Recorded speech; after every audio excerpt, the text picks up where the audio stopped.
Hey everyone, welcome to the Hobby Grotto. I was recently thinking to myself, I wonder which paints I've used the most across all my videos, all the tutorials. So I went through and I put together a little spreadsheet, and now I'm going to share with you my top 5 most used paints.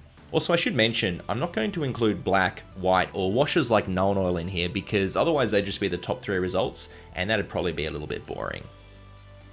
Let's start with an honourable mention here with Kislev Flesh. It just missed out on a spot in the top 5, but this is a paint that's not just useful for flesh tones, but it's also a great colour to use for highlighting many different things, as when you mix it, it keeps a warmer tone and doesn't desaturate the colour like mixing with white would. I really haven't found too many colours that don't work with Kislev Flesh mixed in for highlights. You can check out this video for a bit more info on using that paint.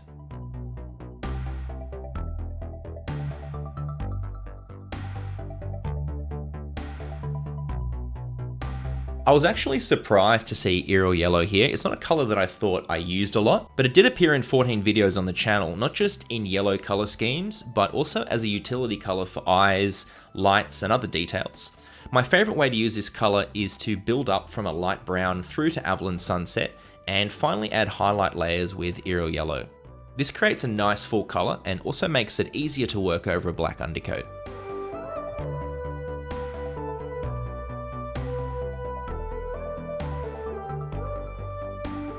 This was the only metallic paint in the top 5, so of course it was fantastic utility colour Ironbreaker. Featured in 18 videos, I often feel with a metallic paint like this that you can just put a wash on it afterwards and you don't even really need highlights. And Ironbreaker is just a great average silver tone that you'll use in a huge amount of models you paint. It's not too dark, it's not too light, it's just a very useful colour for all kinds of true metallic metal. Not the most interesting colour to talk about, but I know why it's here.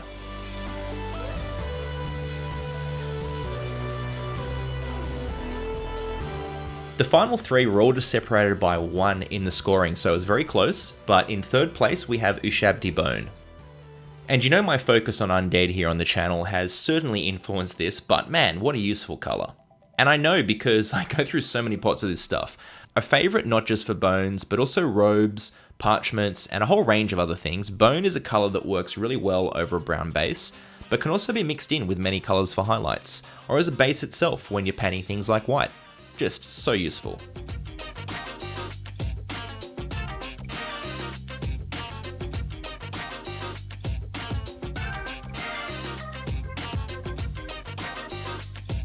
XV88 is one of my all-time favourite Citadel colours, and that's why it's number 2 here on the list. Featured in 23 videos on the channel, I often use this colour as a solid base for yellows, skin tones, and bones. It's like the old Snakebite Leather, which was a very versatile colour in itself. And the key to XV88's usefulness is that it's a light brown with some warm yellow vibes to it, and this is why it works so well as a base for the other colours I mentioned previously. You don't even just need to use it as a base. I also love XV88 for highlighting all kinds of browns, as well as general mixing.